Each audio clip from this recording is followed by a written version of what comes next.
Сегодня большое событие. Мы отмечаем 85-летие нашего первого президента, лидера народа, всех якутян. Я просто хочу сказать, что нам повезло, нашему поколению, найти достаточно здоровую, но в то же время очень справедливую и очень такую серьезную школу.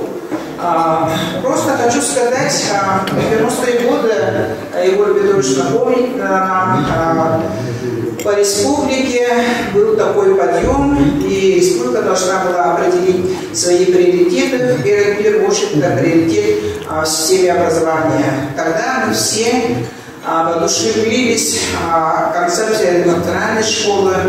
Я в то время работала в Институте национальных школ, когда Министерство просвещения Российской Федерации, наш филиал был. И мы общались, спорили, может быть, что-то настаивали, и всегда получали отдельные советы от Михаила Ефимовича. Далее это год работы в Министерстве образования. Министерство образования, конечно, под руководством тогда Евгении Александровны Михайловой, Мучина Матвея Васильевича, мы очень многое делали для развития системы образования. Это в первую очередь поддержка одаренных детей. Это Олимпиада Туймада, уже тогда всероссийская, но сначала республиканская, всероссийская, потом с международным участием. И эта Олимпиада сейчас вылилась в такой масштабный проект международные интеллектуальные игры. Это поддержка детского спорта, это проведение международных спортивных игр «Дети Азии». Сегодня это уже достояние не только нашей республики, это уже достояние Российской Федерации, мирового сообщества.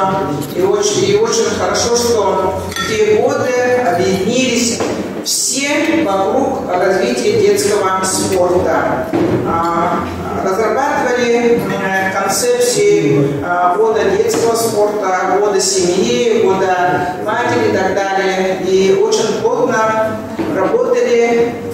Ночами, можно сказать, утром рано должны были ему положить на стол проекты таких стратегических документов.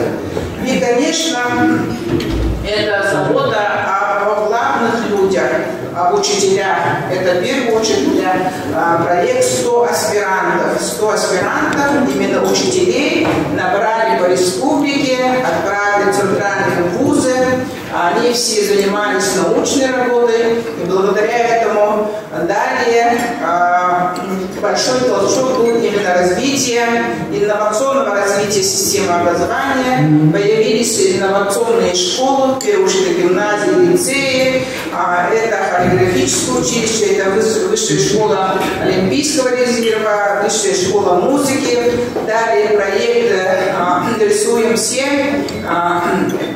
Дальше это то, что проект «Музыка для всех». Всегда он требователен и всегда перед нами ставит очень такие серьезные задачи. А когда я пришла в Государственное собрание «Лутумен», конечно, тоже передо мной ставят задачи, очень серьезные задачи. Этим летом тоже встречались. Много наказов, можно сказать, над которым мы дальше должны работать. В первую очередь по инновационному развитию в целом нашей республики, повышению человеческого потенциала.